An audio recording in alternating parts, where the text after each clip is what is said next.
So next, meron na tayong 2, 4, and 1. So 2, 4, and 1 is 2, 4. That will be 2, 4, and 1. So we're requiring again the enthalpy at point 3. Okay.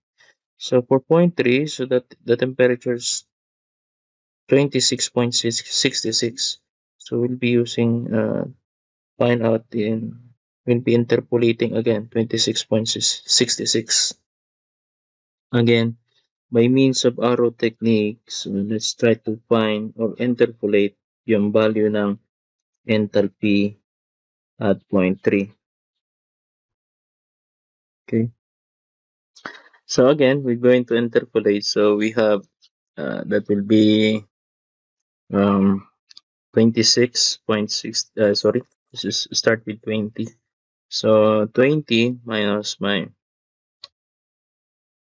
it will be 20 minus 26.66, and this is all over 20 minus 30, and this is equal to 293.41 minus my enthalpy 3, and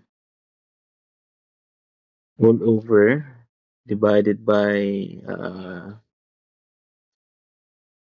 293.41 minus 303.48.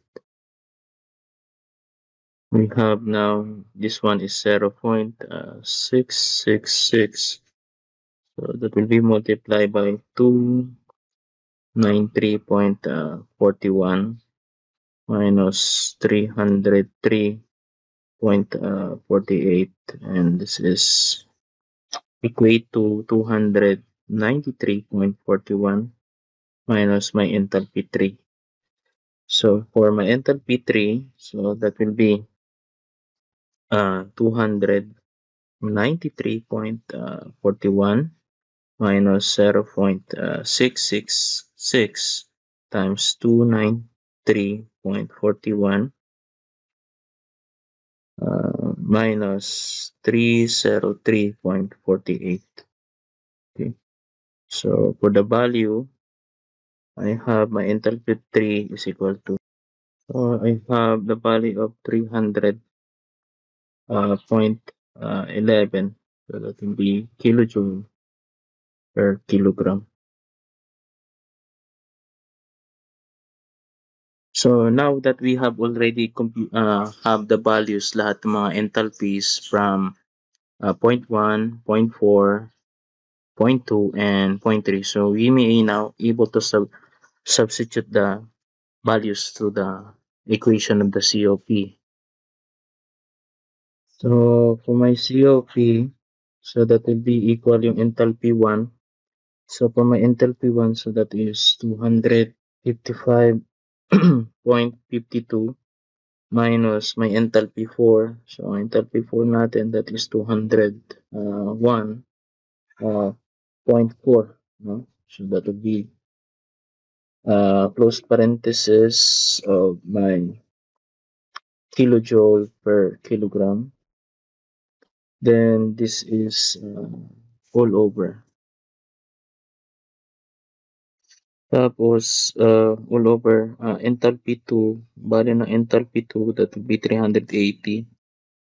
So I have 380.44. So minus that will be enthalpy 1. So that will be 255.52. So this is also kilojoule per kilogram.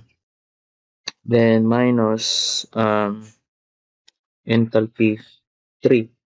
So enthalpy 3, so that will be 300.11. So minus my enthalpy 4, where the value of enthalpy 4 is 201.4. So 201.4.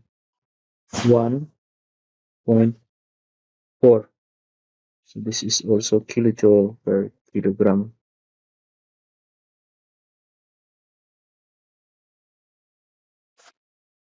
Okay.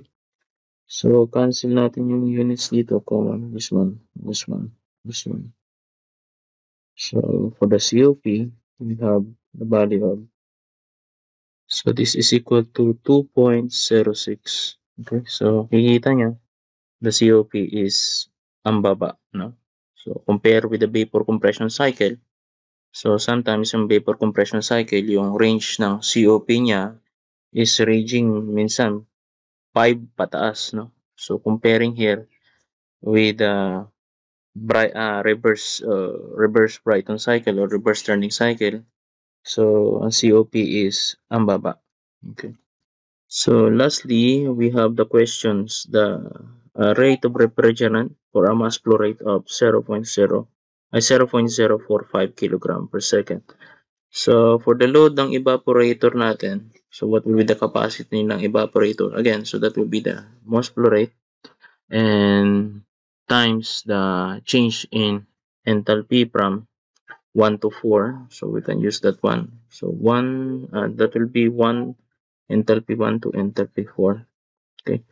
So Q ng evaporator, so mass flow rate.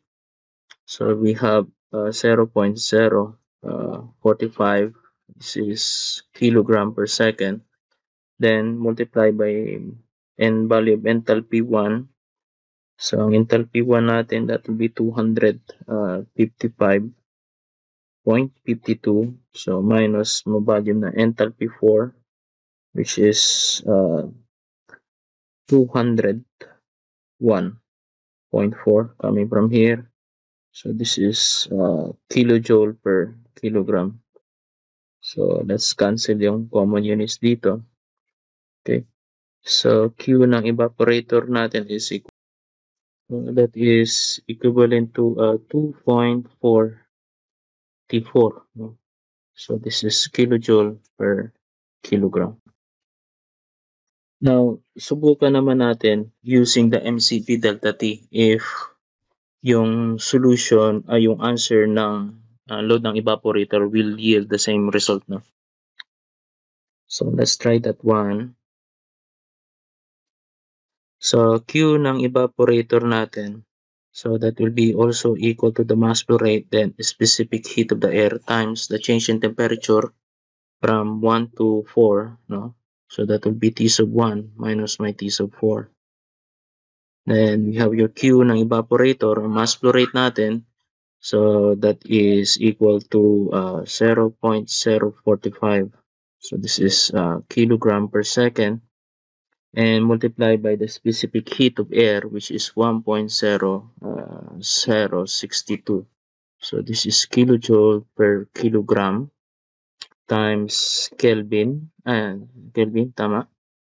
And this is multiplied by the change in temperature. So T sub 1, it will be negative 17.77. So this is already in degrees Celsius. So hindi ko na i-convert siya sa hindi ko na siya gagawing absolute. Usually, if we will make it absolute, magka-cancel out din naman. No?